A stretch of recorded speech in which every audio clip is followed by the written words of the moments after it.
Dan mentioned our resource page on FOResT, and I just wanted to briefly show you how you could find that page. If somebody can just let me know, you can see my screen. It's showing the main Forest Service homepage. Yes, we can see your screen. Okay. So on the homepage, there's these two links. One of them is sort of in the center section of the page, just below the COVID information. It says file your forest operations notification or FONS online. And then in the top of the right-hand column, there's the same link. And if you click on that, that will take you to this the FOResT, I'll call it resource page. It gives you information about what FOResT is about. There's a link here to actually go to the live version of FOResT and file a notification. Then below it are some background information about it, the timeline, things you need to have before you start using FOResT, including an email address. Excuse me. It also points out that all the parties on a notification need to have a FOResT account. So some information about that. There is our frequently asked questions document, just updated yesterday, as well as some short videos that we put together of different parts of FOResT and how to accomplish tasks. These are tried to be between 2 and 5 minutes long on specific parts of FOResT. Then there's a section about the recordings from the past public sessions we've had with the overview and demonstration. And then just how you can get a hold of us, through our phone number, email address, or through an online form. So I just wanted to show you that. For today's demo, excuse me, I'm going to be using our test environment. So there's going to be, during the demo, there's going to be some pop-ups that come to show messages just letting you know, that this is a test environment, but you would not see those when you're actually using the live version of FOResT. It's just that we've had, like Dan mentioned, we've had some testers outside the main Forest Service test FOResT for us in the past, and we just want to make sure that if those people were using that link from the past, that they would know right off that they're not in the right version of FOResT to file a notification. So just bear with me when those things pop up. You would not have that same experience. Like Dan mentioned, this is the home page or the starting page for FOResT. There's in the upper right-hand corner the sign in button. If you already have an account set up in FOResT, you would go and click on that button and log in. But we're going to start out as if we have no account at all in FOResT. So in the lower right-hand corner of the page is this create an account. And let me just see if I can zoom in a little bit, so it's a little bit easier to read. Excuse me. So we'll click on the create an account button. And I'll just scroll down through here. It's a very basic create an account form that you'll be filling out with name, a company name if you have one, contact information including the phone number. If you're a licensed forester, you'll put in your license number,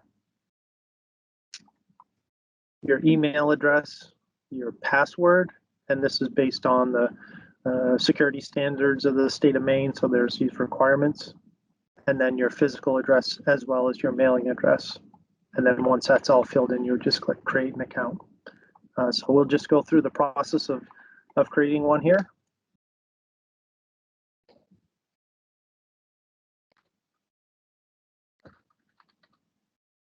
Again, if you have a company name, you'd put it here, put in a phone number.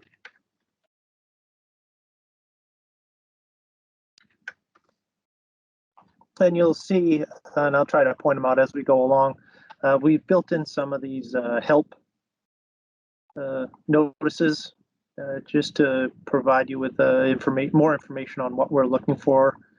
in the different fields. In this case, it's a 10-digit phone number without the hyphens.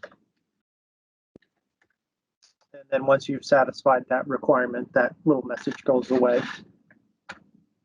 If you have a license number, a licensed forester, you want to put that in here. And an important part is you want to start out with either capital LF or capital FI before you put in your actual number. And again, there's this little notice at the bottom providing you more information on how your license number should be entered there.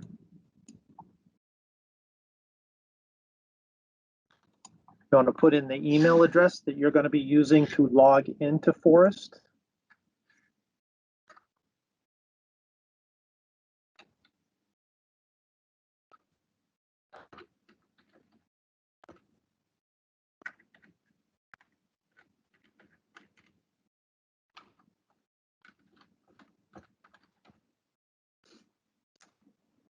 And then the password that you're going to be using to log in to FOResT.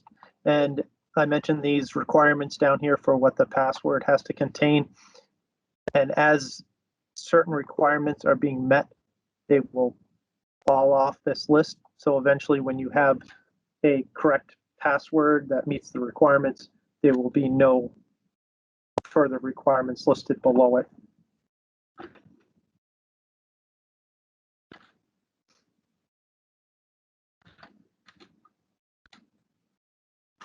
And then just confirm the password by entering it again.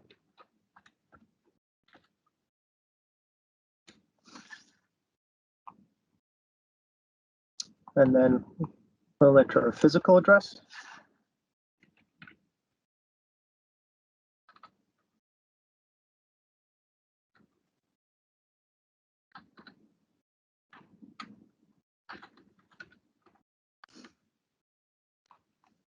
And then we're going to say that the mailing address is the same as a physical address.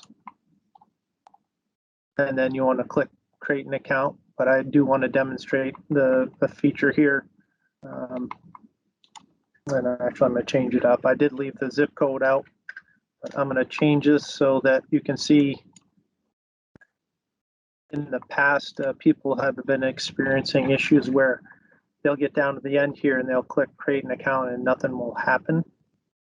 That's because the form had some missing information and they didn't realize it. So they would have to scroll back up and see what that is and say, oh yeah, the physical street address is required here. But now when you click on create an account and there's missing information, it actually is going to scroll back up and take you to where that information is missing.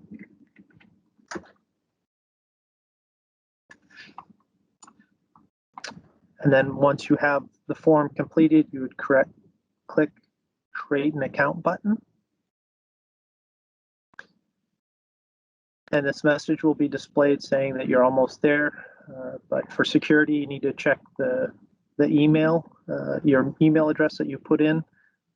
Check that inbox to finish the steps for activating the account here. So we'll click OK. And we're going to go to my email account that I set up for this demo. And so in the inbox here, there's a message saying confirm FOResT user account, main FOResT service. We'll click on that, and this message is sent just saying that a request to create a new FOResT user account was received, and the account, once activated, will allow you to securely sign into FOResT and create, submit, and electronically sign a FOResT operation notification. So if this is something you were expecting, you would proceed through the rest of the message. If it's something that you were not expecting to receive, then you would contact us and let us know that. Dan mentioned the FOResT user ID. It's here in the email also. And this is important to keep track of when you're participating in a notification and somebody else is actually creating the notification. You would provide that number along with your last name that you put in to FOResT for your account so that they can add you to the notification at that time. So this is something we're expecting. We're going to be setting up this account. So there's a link here to activate the account. We'll click on that, and it's going to take us back to FOResT, and it's going to ask us to log in. So we're going to log in with the email address that we set up for this account.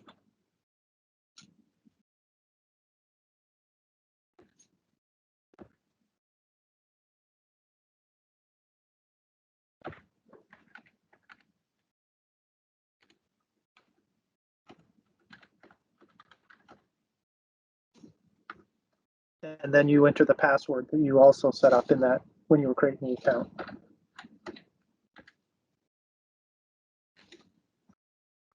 Then you would click sign in.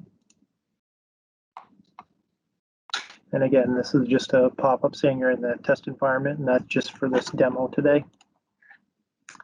And so now you're logged into FOResT, and you can see in the upper right-hand corner, signed in as Greg Lord with this FOResT user ID number, which is the same number that was in your email that you received to finish setting up this account. Are there any questions on setting up an account? And again, this is something for all the parties that are going to be participating in a notification would need to do.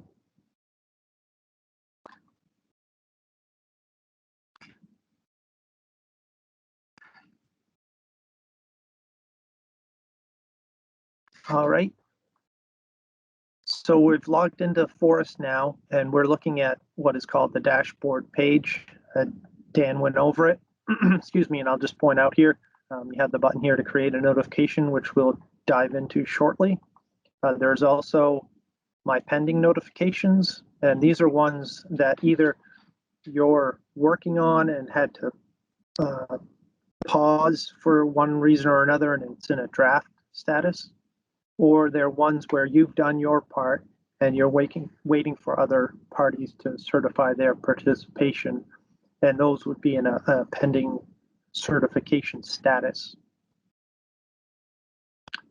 The other section on the dashboard is my active notifications, and these would be ones that have gone through the whole process of all the parties certifying their participation, and it has now become active, and it is signed a notification number.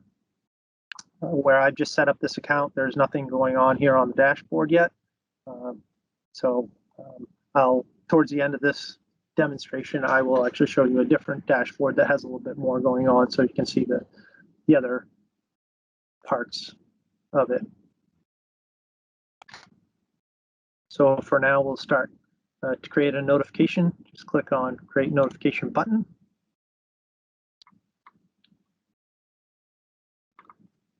And you'll see, I'm actually going to just lower that just a little bit here so you can see the whole page. As Dan mentioned in his overview, there's this, the first step in creating a notification is called the overview step. But there's also these other steps along the way to getting to a notification. There's mapping, activity details, putting in contacts, and then reviewing everything in the summary section. So for now, we're on the overview page, and I'm going to be the designated agent on this notification. But you'll see along the way, there's also these little information icons, little circles with an eye in it. And if you hover over them or click on them, it's going to give you more information about what we mean by these different either options or answers. You'll also notice that in my case, I cannot be a licensed forester because I do not have a license number, or I did not put one in my account when I was setting it up. If you did put in a license number during that step, this would be available to be checked off here, be active. There's also along the way that we've tried to put in some links here to provide additional resources. If you had questions about the license, forester licensing, there's a link here to that. So for now, for this demo, I'm going to be the landowner's designated agent. So I'm going to select that. And you'll notice that the page changes a little bit when I do that. There's some other sections that are now presented to me. Like Dan mentioned, only a landowner or designated agent can complete a notification or fill out a notification. If I had just checked off that I was a harvester operator, I could not go any further. But if I wanted to, I'm the designated agent, I could also be the harvester on this. But for this demo, we're going to have two other different parties, one of them being the harvester, and then the other party will be a landowner. So for now, we're just going to complete the rest of the overview section. First question is related to the start date. We're just going to say this is going to start tomorrow. And we had FOResT automatically calculate the end date for being 2 years out. That's the maximum length a notification can be. And with the understanding that there's always a landowner report to be filled out at the end of the year for this notification. So if the operation ends sooner than the full 2 years, that can be indicated on the landowner report, and that will close out that notification at that time. Again, just reiterating what Dan said, the majority of what we're asking for questions on here are very similar, if not exactly the same as what's on the paper form now. The next section is the property details, and we're going to pick the town that this activity is going to occur in, and we're just going to say it's in Abbott. And we're going to put in the nearest road.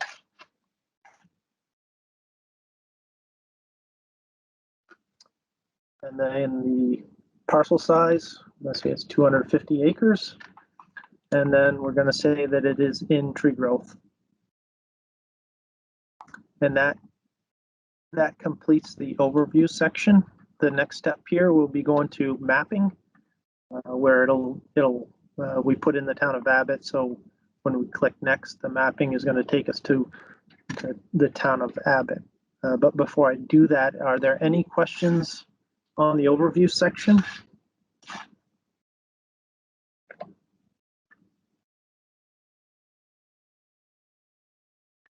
I don't see any questions in the chat section. Okay, thank you, Greg.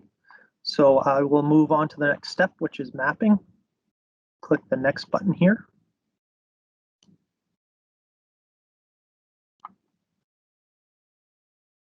Like Dan mentioned,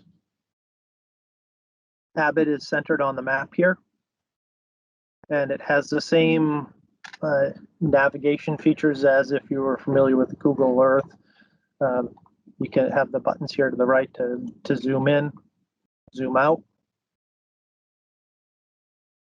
Along the right-hand side, there's also this little button which looks like it has like 3 trays or layers. You click on that. We have this map displayed by default in topographic base map, but you could also change that to imagery or aerial imagery by clicking the imagery button, and it'll change to that. There's also some other things you could turn off and on here. There's the town boundaries. If you're in an LUPC zone town, it'll display all their different sub-districts. And there are many. And then for statewide standard towns, we also have it display these features related to statewide standard.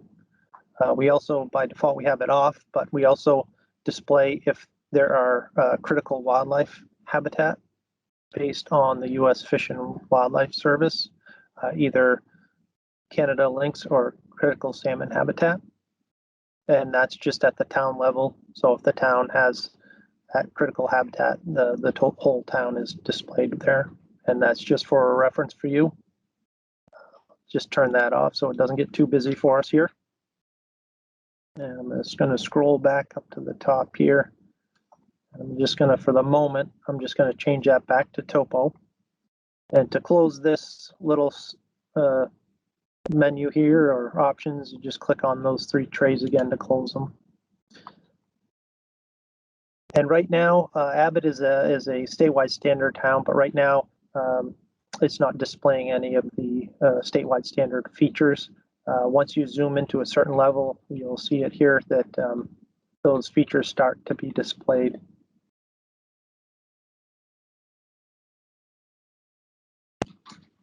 So there's some stream or river boundaries, or buffers, I should say. And again, you can click and drag on here to move around to get to where you want to go. And then the first activity we're going to draw is a harvest. So right below the actual map, there are these 3 buttons. The first one is harvest. And you want to click on that to draw a harvest area. And when you click on it, in the left-hand side, there's these instructions, if you're not familiar with using GIS, on how to draw a shape to designate a harvest area. So I'm just going to start drawing by, you'll see there's a little dot at the end of my cursor. Just click once to start drawing. And you just drag it down to wherever you want to change direction. Then you click. And then you'll notice also when I started, after I clicked the second time, it's now starting to calculate the acres for this harvest. And you just, kind of continue clicking on to change the direction or the shape of this harvest. And then to end the shape, you just double click wherever you want to end it. And you can, there's these dots here that you can click on and move them around to change the shape. And again, this is, not looking for survey quality map here. It's just, a general layout of how the harvest would be. And then you can also, along the lines here, you can click and add points also if you want to. And you can continue doing that as long as you do not click the save button down here on the table in the lower right-hand corner. You can continue to change the shape you want this harvest to be in. And if you want to just completely start over, you can click cancel, and that will just remove the whole shape altogether, and you'll just start over. We'll click save for now, and you'll notice that the dots go away. So you can no longer edit it. In the table, now there's this activity ID number 1. It's for a harvest, and it's 246.7 acres. And you'll notice in the map, the shape has the number 1 in the middle, which indicates that's the activity here, or corresponding activity in the table. And the option you have now is just to delete that harvest altogether and start over. The next activity you can do in here is you can draw a road construction just by clicking on the road construction button. Again, in the left-hand side here is instructions on how to draw road construction activity if you're not familiar with it. Again, to start, you click once and drag, and it's just going to start calculating the length of that road in feet as you go along. And again, you can click to change directions, and then just double click to end it. And again, you can change this line, the road, however you want it to look. And then down in the table, there's you can see the road, sorry. The road has a number 2 here, kind of hard to see right next to that dot. Go. And that corresponds with the table down below where it's activity ID number 2 for road construction. And we ask that you identify if this is going to be a temporary or permanent road. For this demo, we'll just say it's permanent. And then to the right here, you can cancel it to remove it completely or click save, which we'll do, and that will store that road in there. The final different activity you can map is a water crossing. And just click on the water crossing button. And again, you have instructions to the left how to put in a water crossing, and it's just a point indicated by this X. And just put in a crossing here. Just by clicking once, it drops it, and it assigns it a number 3, which corresponds with the table down below, the activity ID number 3, which is a water crossing. And like the road, we ask you to identify if it's temporary or permanent, as well as the structure type. Is it a road crossing or a skid trail crossing? And we'll say it's a road crossing. And again, to the right of that line, you can either cancel it to remove it or to save it and store it. So we'll click save. And I'll just quickly show that you can draw multiple activities of the same activity on the map, as long as it's in the same town. So again, I'm just quickly drawing a new harvest area.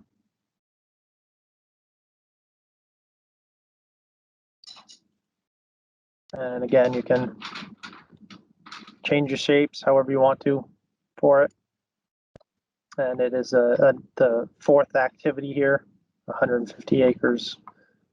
And you could click save to save it as an additional area for harvesting. But I just wanted to show you that you can do multiple activities here. So I'm going to hit cancel to remove it.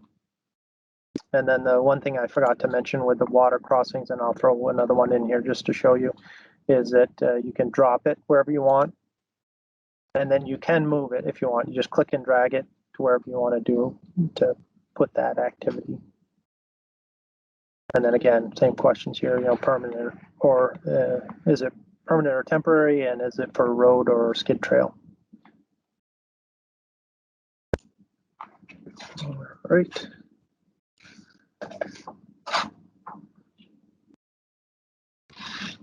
Are there any questions around the mapping before we move on to the activity details?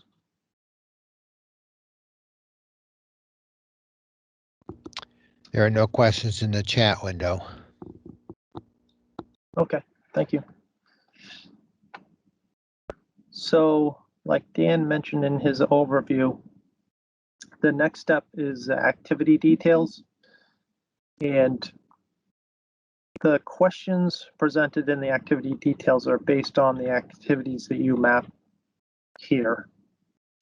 So if you only had a harvest, the only questions displayed in the activity details would be questions specifically to the harvest.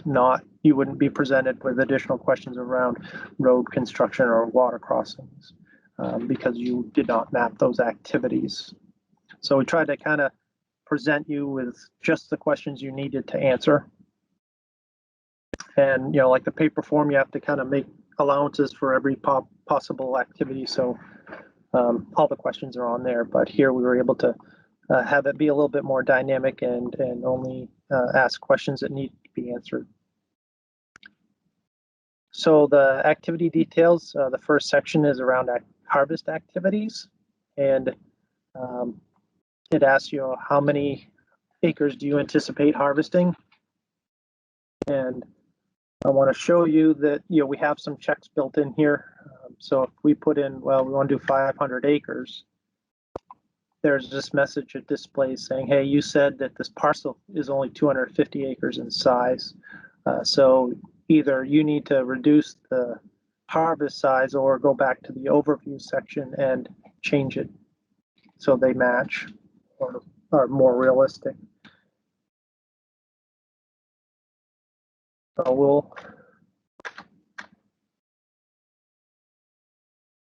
we'll say that it's 250 acres. And that message is no longer there. And I just want to jump down just a few questions down here. There are these two questions related to clear cutting. Zoom in a little bit so you can see them. The first one is if you're creating larger than 20-acre clear cuts, and then the second one is around creating clear cuts greater than 75. And these two questions are dynamic based on your anticipated harvest size up here. So you'll see both questions are displayed right now. But if we said, okay, we're going to just say where it's 25 acres, then only the question about clear cuts are larger than 20 acres display. And then if you just said, well, we're cutting 2 acres, then neither question is displayed because your harvest size is less than either of those 20 or 75 acres. We're going to just go back and say it's 250. It's in tree growth. And then as Dan pointed out, there's a question here about, will the land use change from growing forest products in the next 2 years?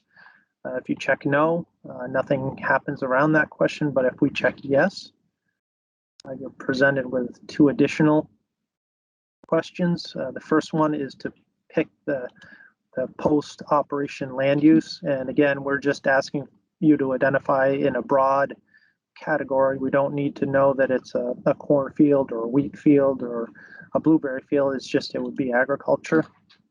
And then you would put in the number of acres that land would change use around. And then the two questions around clear cutting, we're going to say we're not going to create any, but we are going to be within 250 feet of any great pond, river, or wetlands, or within 75 feet of any stream. So we'll say yes for that. Then there's a question around if you're adding wood to the stream that's consistent with Maine Forest Service Chapter 25. And here's where we have a link. If you're not sure what Chapter 25 is about, you can click on that, and it's going to open up that rule for you to read more about. So just trying in places to help everyone understand what we mean. We're going to say we're not adding wood in accordance to that. Like I mentioned earlier, Abbott is a statewide standard town. So you're asked to pick which option for the shade and tree retention. We're just going to say it's 60 square feet. And I'll just jump up into the question here again. There's this a link here about to take you to section 7 of the rules if you have want more information about that. That completes the harvest activities. The next section is road construction activities, and this is one we still need to correct here. These are presenting two questions that would be only displayed in the LUPC area. So eventually these will go away if you're in an organized town, but you can enter 0 for the number of square feet that are being altered for road construction, and then yes or no if you're in FEMA floodplain zone for the management road construction. I'll just check off no for that. And then there are no questions around the water crossing. It just indicates here just to review the requirements for water crossings in the summary page.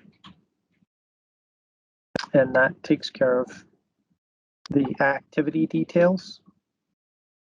Are there any questions before we go to the next step, which is contacts?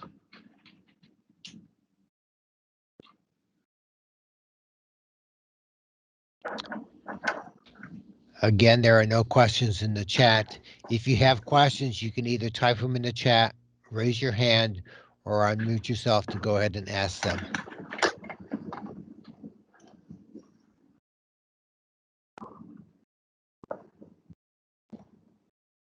All right, and I forgot to mention this earlier or pointed out. Let me just zoom out here a little. Like Dan mentioned, you can't jump ahead until you have everything completed on the page. You can go back to the mapping or overview in this right where we are now. Just wanted to point that out.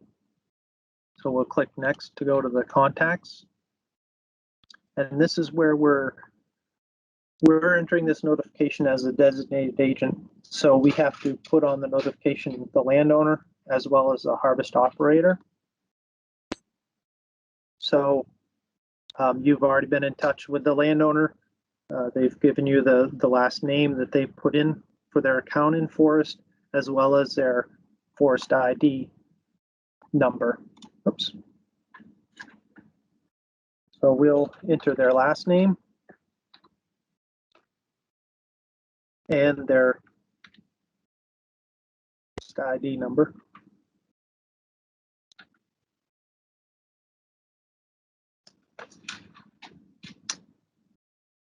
And then what you want to do is you want to, the important step here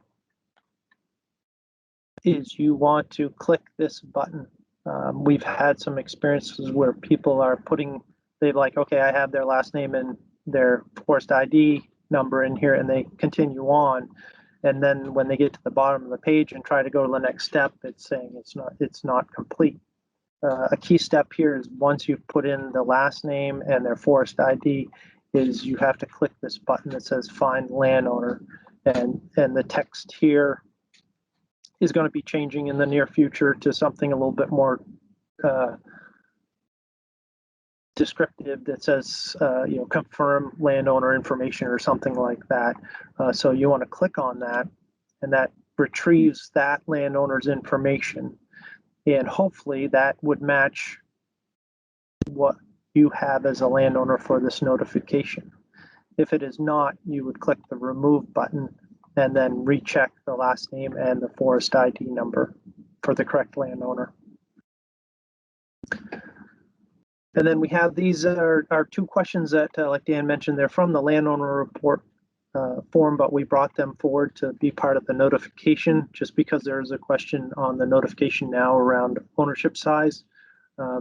So we're just going to use the same broad categories we use in the landowner reports for you to identify your ownership size. And then we also have the ownership type here. And again, there are these little information icons to the right that you would hover over if you want to know what we mean by forest industry or these other ownership types. That completes entering the information for the landowner. I'm the designated agent on this notification, so my information is already filled in here. And again, I'll just reiterate, my FOResT ID number is here, but you can always find it in the upper right-hand corner for yourself whenever you're logged into FOResT. It's right here in the upper right-hand corner. Then we also have to add a harvester operator for this notification. And again, been in communication with the harvester, and they've provided their, well, A, they've already gone in, set up their account in FOResT, and then B, they've provided me with their last name or their company name that they put into FOResT. And I'll enter that here. And then they've also provided me with their FOResT user ID number. And I'll just show you a little check here. I put in their last name and their number, and I'm going to click find it. And it's going to come back. If that information does not match, it comes back with a notice here saying, hey, they don't match, and to check your entries again to make sure that they're correct. And I look at it and realize, oh, I forgot there's one more 5 at the end. And then you just click find harvest operator again, and it brings the harvester operator that I want for this notification. And again, if this isn't the one you want, you would click this button remove and recheck your information for the right harvester operator on there. If there was a licensed forester involved on this, you can put their last name and their FOResT ID number, not their license number, but their FOResT ID number in here, and do the same process here. Are there any questions around the contacts section?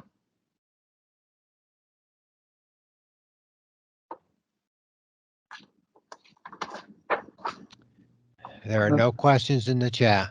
Okay. So we'll move on to the last step here of the summary section. We'll click next. And again, this is just reviewing everything you've already entered, these previous 4 steps: the overview, the mapping, the activity details, and the contacts. You'll notice at the top of the page here, there's this FOResT font summary, and the status is draft. That means that you could still go back to any of these previous sections if you wanted to. Just click on it and you could go back in here. You could change anything on the map, remove any of these activities, add new ones, whatever you'd like. And you can, move around to any of these sections you need to change any of the answers or the information you're providing. But for now, let's go to the summary section. And we're going to first review the contacts. And you're just making sure that who the landowner, designated agent, harvester operator, and if there was a licensed forester, just to make sure that those are the right people for this notification. If they are, you would check, I certify that this information is correct. And that will close that section. The next part to review is the overview, or that first step we took here. And again, you're just reviewing what was entered. If there is a issue or you want to change something here, you would actually click on that. Go back to the overview, change it, make the changes you need, and then proceed through the steps again. And back to the summary. And you'll notice what we have FOResT do is if you've already done some of the review of the summary page and you've moved off it to go to a previous section, it's going to redisplay everything on the summary page for you to review again, because there may be changes that occurred when you were in those previous steps that we want to make sure that you've had an opportunity to review again and certify that it is correct. So the contacts didn't change. Looking at the overview, that looks good. Next is the mapping. And let's see if I can zooming in and out here, but so here's the map. Again, you have the similar navigation features. You can click and drag to move the map around. You can zoom in with the buttons. If you have a mouse wheel, you can do it there also. Again, there's this button with the 3 trays, and you can actually change in here from the default topo map to the imagery. If you want to take a better look at what you're proposing to do on the notification, you can do that here. The only thing you can't do is add other activities or remove activities. To do that, you would actually go back to the mapping section in the process and remove them or change them there, and then come back to the summary section, and those changes would be reflected here. Similar to the mapping page, below the actual map are the lists of the activities that are going to occur. There's 3 of them here: a harvest, a road construction, as well as a water crossing. And this is just redisplaying again what was on the table on the mapping page. So if that is all acceptable and what you anticipate to occur on this notification, just click the button down, checkbox here saying you certify this information is correct. The next section to review is the activity details, the 3rd step at the top here. And you're just reviewing what you've entered on that. And again, you still have those links, to chapter 25. It's an active link here. So again, if you get to this point, you're like, I'm not sure about chapter 25.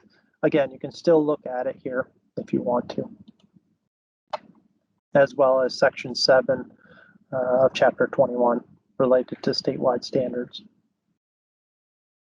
And again, you're just reviewing what you've already answered for this section. If that's good, click the box here, certify that it is correct. Then we display the contact information for our staff, either our district forester or the regional office for forest protection. If you have questions for us, here's how you can get a hold of us. The wording for this checkbox is going to change. It doesn't really make sense to have you certify that this information is correct. It will say something like acknowledge or something like that, read and acknowledge or something like that. And then you just check that box. And so now on the summary page, you're reviewing important reminders.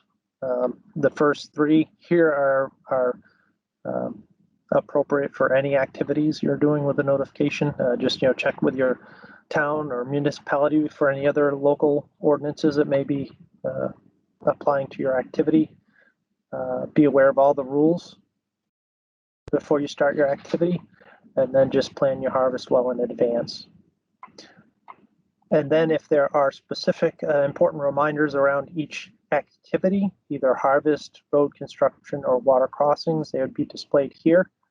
There are none for the harvest or the road construction, but we do have one around the water crossing that a permit must be submitted 60 days prior to construction of a permanent crossing.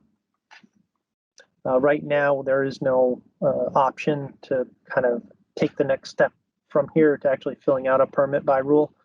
Maybe down the road we will have that, but right now it's a process outside of FOResT where you would submit your permit by rule form. Then we also have some general reminders around the forest quarantines. In this case, there's larch canker, gypsy moth, and pine shoot beetle, and all of these are links that will take you to, click on gypsy moth here, and it takes you to our website and what is the current information around that quarantine. And that's the same for the other two forestry quarantines. And then we also have information around important Atlantic salmon habitat. So this is the last box to check off here in this review on the summary page. Before I do that, I'll point out here that this certify button at the very bottom, and I'll zoom in just a little bit so you can see it, is grayed out. You can't click on it until you have all these 6 check boxes checked. And click on that last one, and now you'll see that the certify button is active. And so I'll click the certify button, and you're presented filling this out as a designated agent. You have these 3 acknowledgement statements to check. First one being that I'm the designated agent and I've certified all the answers to these questions are correct to the best of my knowledge and belief. And I'll jump ahead just a little bit here. This acknowledge and certify button is not active yet. It doesn't become active until all 3 of these statements are checked off. The second one is around being the designated agent, and understand that the landowner must sign in to FOResT and certify that I am the designated agent. And the third one is around that you understand that the fawn will not be submitted to the Maine Forest Service until all the parties have certified their participation, and that there are certain, if there are activities on the notification that require other permitting or documentation, that they cannot begin until they've been included or been submitted to the Forest Service or completed. So I'll check that. And I'm just going to pause here for a second because things happen once I click this acknowledge and certify button. Once I do that, the status of this notification changes from draft where I can edit anything on it to pending certification, meaning, okay, now these other parties in this demo, it's the landowner and the harvester. They now get sent an email saying, hey, you need to certify your participation on this notification. So if for some reason you wanted to make any changes on this notification before it was sent emails to the other parties, you would click the cancel button here. It would take you back to the summary page. The notification would still be in a draft status, and you could go to the other steps and make any changes you wanted to. But for now, we're going to click the acknowledge and certify. And I actually took longer than I should have on that section there. I have to log back into FOResT.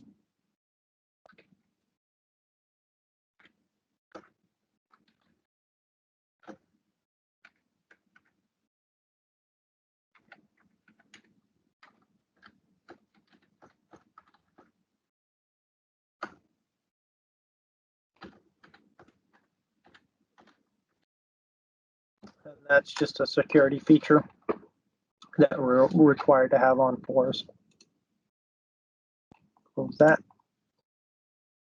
And so, sorry for that, having to log in again, but you'd click the acknowledge and certify.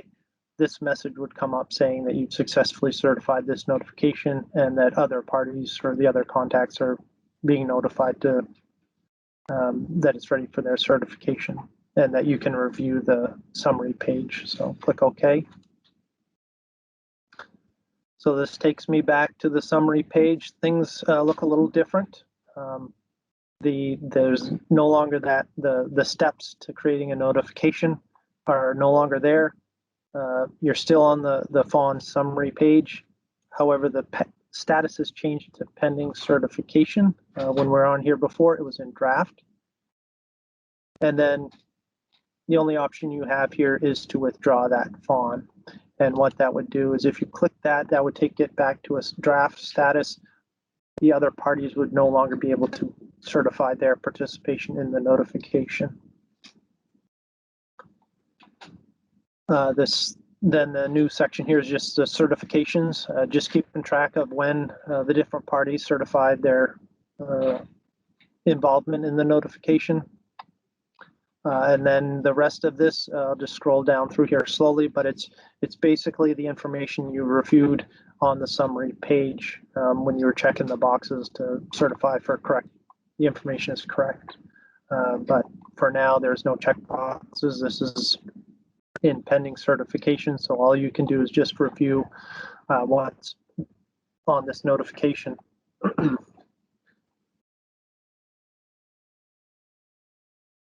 Again, the map has the same functions of navigating it.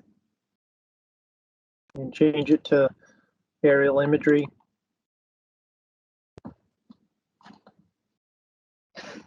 And then it, again, lists the activities on the map or on this notification and the activity details, road construction, main Forest Service contact information, and then the important reminders.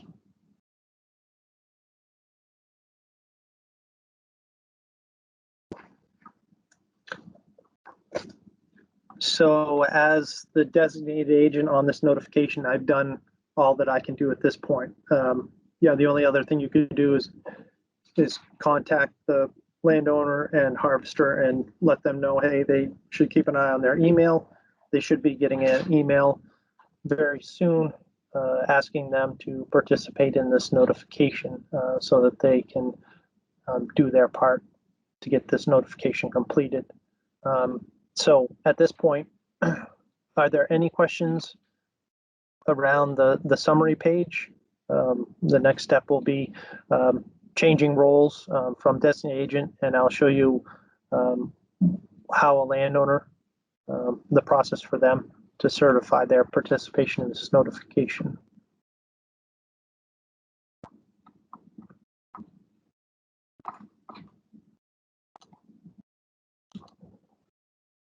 All right. So I'm going to sign out of FOResT now. And I'm going to close that completely. So now I'm going to be the role of the landowner on this notification. So I'm going to go to my email. And I do see that there's this pending certification notification that needs to be addressed. So the message itself just says, hey, you know, Greg Lord created this fawn in the FOResT operation, FOResT online resource tool or FOResT, and it's currently pending certification until all the parties acknowledge their participation on it or certified their participation. And it presents you with a little bit of information about the notification, who created it, where it's located, what town, the operation period for it, beginning and end date. And then some additional information on what you can do if you want to certify the fawn and you want to participate in it. You would certify that you understand your responsibilities in it. If you want to, you can have the option to decline and return the fawn to the designated agent for corrections. If you do not want to, if you don't approve of the fawn. And then it just says, you know, once they're all certified, the fawn is submitted to the main Forest Service and a notification number is issued. And so there's a link here at the very bottom that says approve or decline your involvement with this fawn. And you want to click on that link. And that's going to prompt you to log into FOResT. And I'm now the landowner on this notification, so I'm going to log in as the landowner.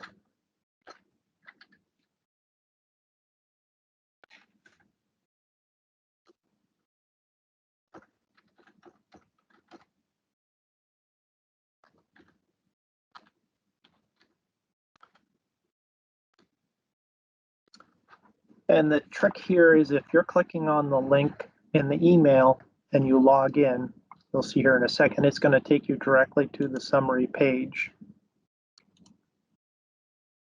for your review. If you chose to not use the link in the email, you could log into FOResT. You would be taken to the dashboard, and then you would have to find that notification. In this case, you probably wouldn't have that many, but the best option is to use the link that's provided to you in the email to get directly to the specific notification that needs your review and approval. So I clicked on the link in the email, logged into FOResT. It's taken me right to this same notification that we were working on as the designated agent. And you'll see as the landowner, I'm on the summary page, same information here. If I don't want to be involved with this notification, you can click the decline button and it's kicked back to the designated agent. It's understood or assumed that all the parties are in communications with each other. If they have concerns or issues, that they'll talk to each other about it. And again, you're just, as a landowner, reviewing what the designated agent put in for this notification. So you just want to make sure that this makes sense. And again, this is the same information that the designated agent reviewed. And you have the same steps here. We're reviewing the contacts. And you have the checkbox here to certify that this information is correct. Check it off. The overview section. Again, just reviewing what the designated agent put in. The map continues to have the same, moving around navigation, zooming in and zooming out. And you can also change the base map. And then it lists out the activities.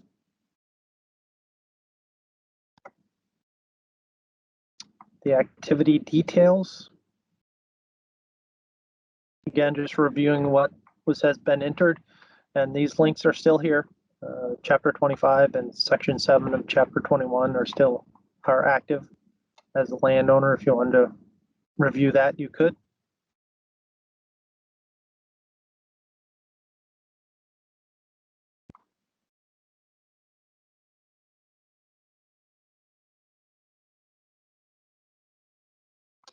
And then our contact information. And again, this text here, I certified this information is correct, will be changing just to say, acknowledged or read. And then again, the exact same important reminders that we looked at as the designated agent.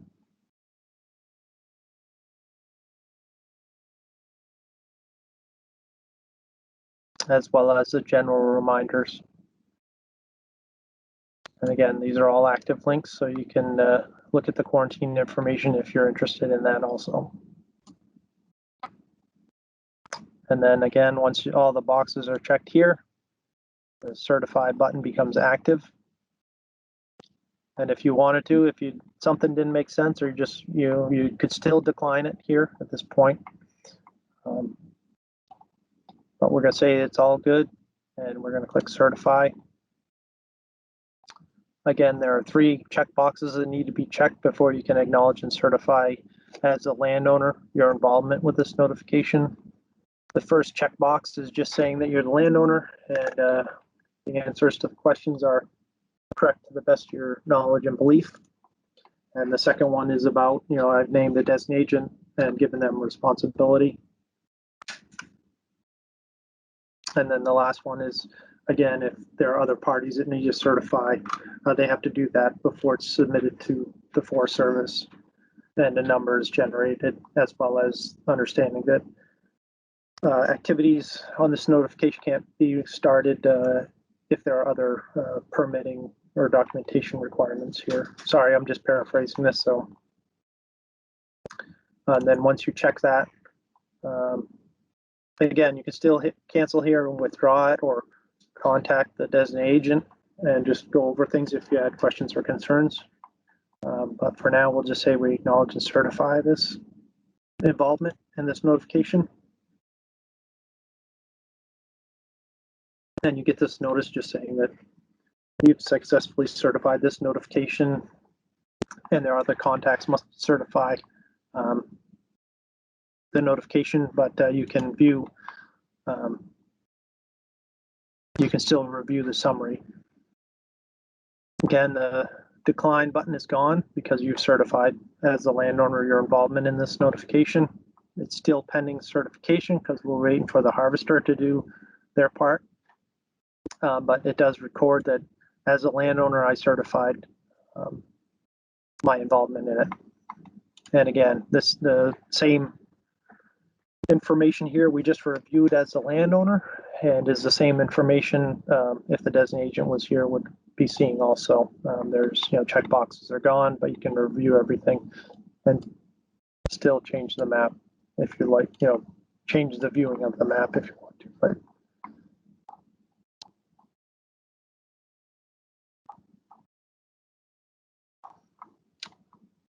and I should have pointed out when I first got in here, as the landowner, the upper right-hand corner, that is displaying the landowner's information, their name, as well as their user ID number here.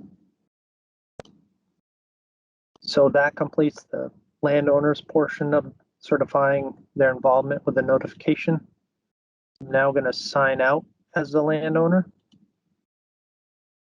So I'll close out FOResT completely. So the last party that needs to certify involvement on this notification is the harvester operator. So now I'm changing roles again, just for this demo. I'm now going to be showing you how a harvester certifies their involvement. Again, going to their email, they get a email very similar to the landowner. The only difference really is that it just says on here that I've been identified as a harvester operator on this fawn. same information about the notification, who submitted it, where it's taking place, and the start and end date, and then how I can, what are my options for either approving or declining this notification, or my involvement in this notification. And again, there's a link here that we'll click on. We'll log into FOResT. Now I'm doing it as the harvester operator. So I'm logging in with my email.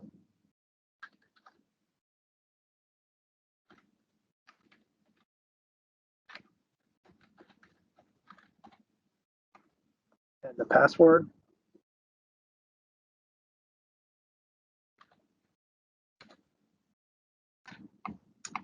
And this is going to take me directly to, again, that same fawn summary page that the designated agent and the landowner have already certified.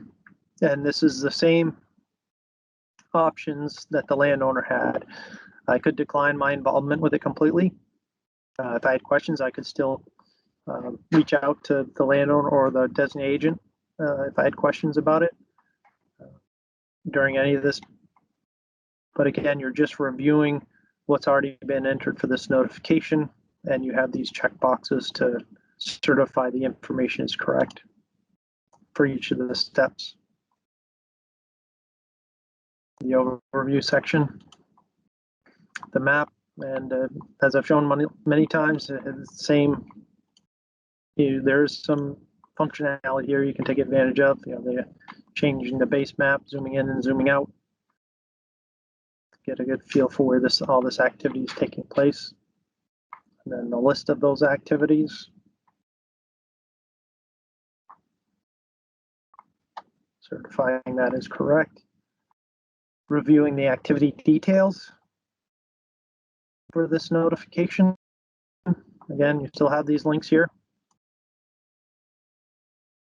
if you want more information on these.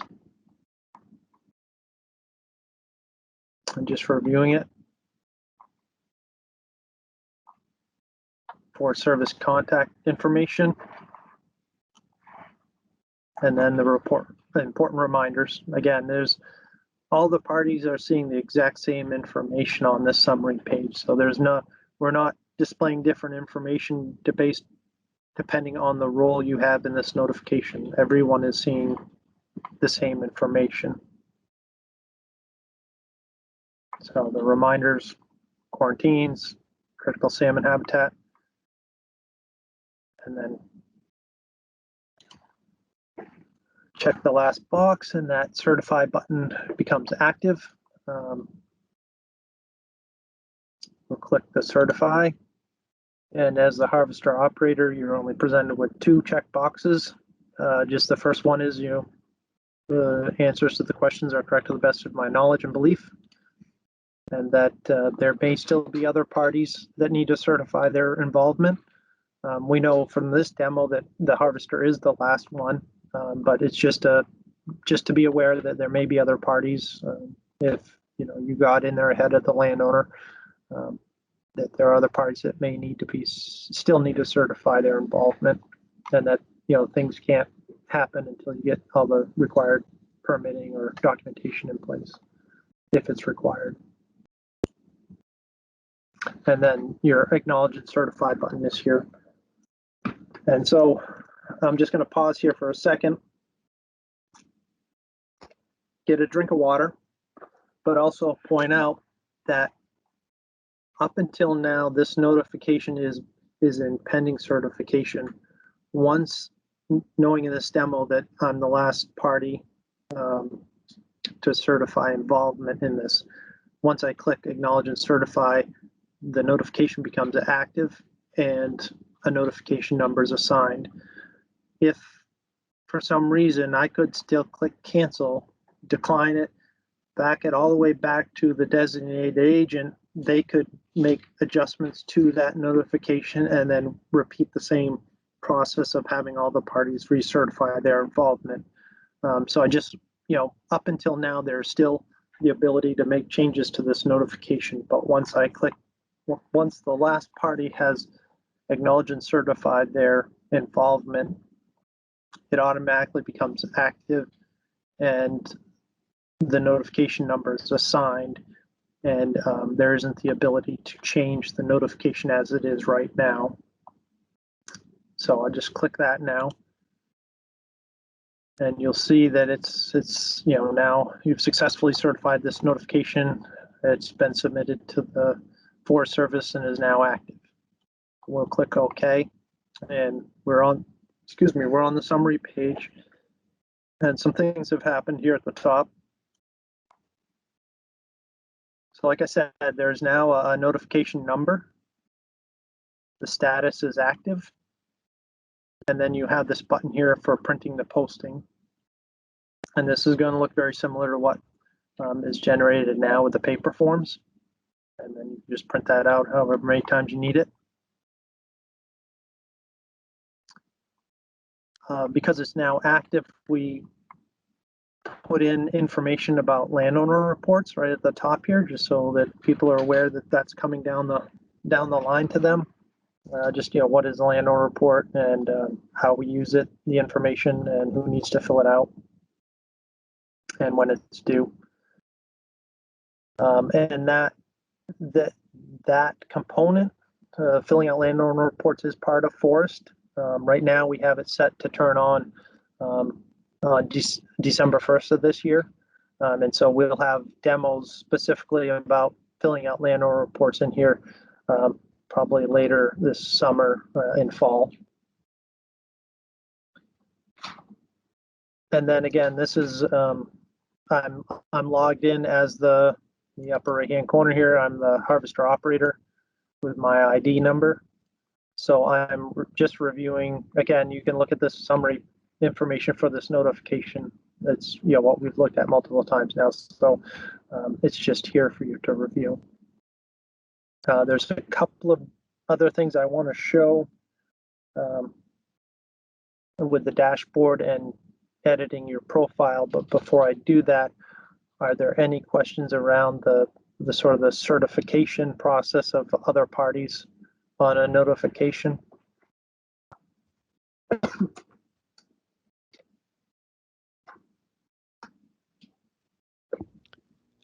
There are no questions in the chat. Okay. So I'm going to go back to the dashboard here. Again, I'm the harvester operator now logged in here. So this is going to look a little bit, there's a little bit more going on here than when we were here last, when I just set up an account, a new account, and both of these sections of the dashboard were empty. There's my pending notifications, and these are ones that need other parties, or it might be even me that needs to certify my involvement on here. And you can go to each of them by clicking on this view link to the right. And again, so this is actually, I need to certify my involvement. I know that because this decline button is showing here. This means that I need to take some action. So again, I would review what's already been entered and go through that process there. And I'll point out, I think it was in our last session, somebody asked, how long are these here, these pending certified notifications, if one of the parties hasn't certified yet? FOResT does not do anything automatic with them. They will sit there until one of the parties on the notification does something. So just to be aware. The other section, my active notifications, these are notifications that I'm involved with, and they're active because they have notification numbers assigned with them. And it has the date that all the parties certified, and it became active, and then the actual beginning and end dates for the notification, and then the activities that are on it. And again, you can click the view, and this is going to look like the notification we completed certification on. You can go in here, it has the number, can print a posting if you need to. And then, you know, in December, there'll be a link here to fill out the landowner report for it. And then if you needed to review any of the information related to this notification, you could go down through here and look at it. The one thing that I think Dan touched on it is right now there isn't a good, we don't have the ability to print the summary page. My hope is in the near future that in the browser, you would be able to click on the print function and it would print the summary page for you. Right now, when you do that, it's set up just to print the posting again. So in the future, hopefully the print posting button, when you click that, would just print the posting.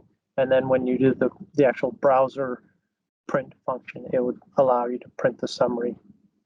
And it may be that there may be a different button here that says print summary. I don't know. But the hope is here in the near future to be able to allow you to print the summary page out so you can have it with you when you need it, if you need to review things. All right, so that was just looking at the dashboard and a little bit more going on with this one than when we first looked at it as a new account. The other thing I wanted to show was, so if you get in here and you need to update your information, there's this My Profile link at the top on the pages, and it allows you to go in here and change all the information on your account except for the email address. The email address is directly tied to your FOResT user ID. That means that you can only have one email address for this user ID, and reverse, you can only have one user ID with one email account.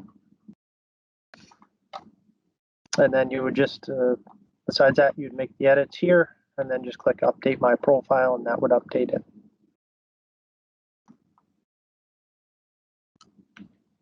So that concludes my part of the in-depth demo. Open it up to any questions or comments. Again, just reiterate, this is, it's out there for you to use in the real world, but we are continuing to tweak it and to improve it. So if you find there are things that you feel could be improved upon or changed, please let us know and allow us the opportunity to make those improvements for you. So are there any questions? Anything you want me to show you again? Or?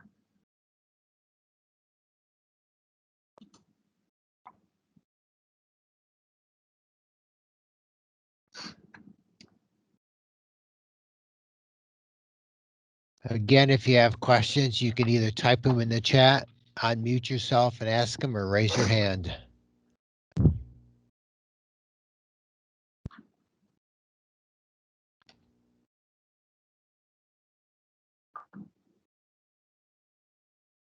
All right, if there aren't any, thank you for attending.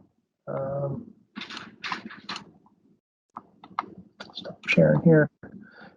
And, again, send along any questions or concerns you have.